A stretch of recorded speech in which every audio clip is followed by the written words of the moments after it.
Reason दिया गया है? उसमें जो कारण दिया गया, एक तो दिया गया है कि 60 टर्म में आपने अंडर 15 और अंडर 20 नेशनल का घोषणा किया। दूसरा रीजन दिया गया है कि ऑफिस आप उसी पुरानी जगह से चला रहे हैं। तीसरा दिया गया कि नंदिनी नगर में आपने क्यों दिया, और चौथा दिया गया कि ये डिसीजन, उस डिसीजन में लोचब नहीं मौजूद थे।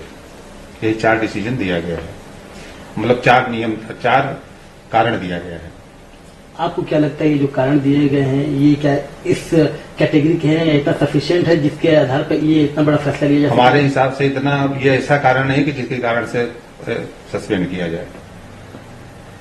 और एक जो चैंपियंस गेम्स कराने के लिए और कंपटीशन कराने की बात की गई थी जो गोंडा में होने वाला था, उसको भी एक बेसिक और मेजर कारण बनाया गया है। उसका रीजन ये था कि 25 यूनिट इलेक्शन में जुटी वहां इकट्ठा हुई थी। उसके बाद हम लोगों ने एक मीटिंग लिया वहीं पे इलेक्शन के बाद, फिर वहीं मीटिंग को एडजर्न करके इलेक्शन के बाद सारे लोगों की एक मीटिंग हुई जिसमें यह निर्णय लिया गया कि यह इसी कैलेंडर ईयर में करा दिया जाए, जिससे कि बच्चों का साल न बर्बाद होने पाए।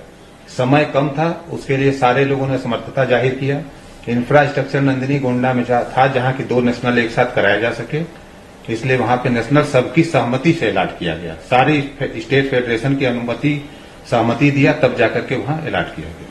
फेडरेशन का नेक्स्ट मूव क्या होगा इस फैसले के खिलाफ? क्या नेक्स्ट मूव है, अभी हम लोग जाकर के सरकार से बात करेंगे, मोदी जी से बात करेंगे, खेल मंत्री से बात करेंगे, क्योंकि बच्चों का भविष्य खराब हो रहा है।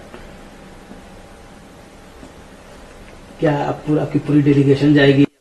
लोग हैं वो जाएंगे? एग्जीक्यूटिव कमेटी के कुछ लोग जाएंगे हमारे साथ, जाकर के बात करेंगे, प्रयास किया जाए कि वहां से अपना निलंबन समाप्त करवाया जाए।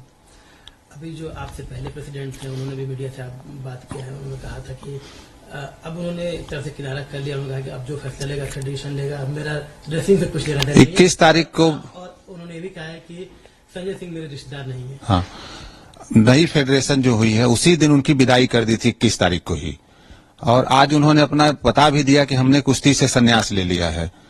साक्षी मलिक ने भी कुश्ती से संन्यास ले लिया है। तो दोनों जो जिसके ऊपर आरोप लगा था, जिसने आरोप लगाया था, दोनों लोग संन्यास ले लिए। तो अब दोनों लोग शांति से नई फेडरेशन को चलने दें, बच्चों का भविष्य अच्छा होने दें, जिससे कुश्ती जो रुकी हुई है, कुश्ती की एक्टिविटी आगे बढ़े। बार बार कुछ नेशनल होना होता है तब तक एक्टिविटी रोक दी जाती है। रह गए उनके नहीं रिश्तेदार की बात जो उन्होंने कहा है, वो क्षत्रिय समाज से आते हैं, मैं भूमिहार समाज से आता हूं, तो मैं उनका रिश्तेदार कहां से हो जाऊंगा? करीबी का जो आरोप लग रहा है, मैं भी उसी फेडरेशन में ज्वाइंट सेक्रेटरी था और वो प्रेसिडेंट थे। तो एक प्रेसिडेंट और ज्वाइंट सेक्रेटरी के बीच में रिश्ता रहता है कि नहीं रहता है? दोस्ती का रिश्ता होता है, बातचीत का रिश्ता होता है।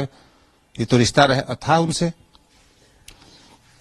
साक्षी मलिक पर आते हैं, उन्होंने जैसे ही आपकी सस्पेंशन की खबर आई सामने, उन्होंने कहा कि ये पहलवानों के लिए और जो खिलाड़ी हैं उनके हित में अच्छा हुआ है, इसी के लिए लड़ाई चल रही थी, अब शुरुआत हुई अच्छा होने की।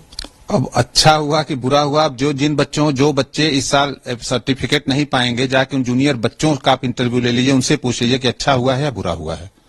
ये वो बताएंगे कि अच्छा हुआ है कि बुरा हुआ है। चलती हुई कुश्ती को रोक देना, निर्धारित कुश्ती को रोक देना, कुश्ती में राजनीति ना आए ना, खेल को खेल की तरह रखा जाए। तो ये माना जाए कि ओवरऑल जो स्पोर्ट्स मिनिस्ट्री ने डिसीजन लिया है, यानी पूरे फेडरेशन को सस्पेंड किया है, इससे खेल प्रभावित हुआ है और बच्चों का भविष्य जो है वो खतरे में है। खेल मंत्रालय ने भी कुछ कंफ्यूजन में डिसीजन ले लिया है। बच्चों का भविष्य तो इस साल का तो खत्म हो गया।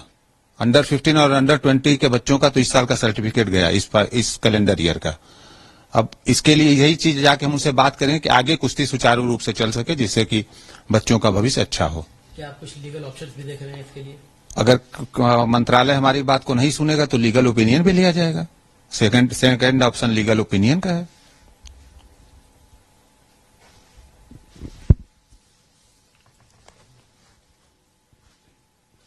हाँ, करीबी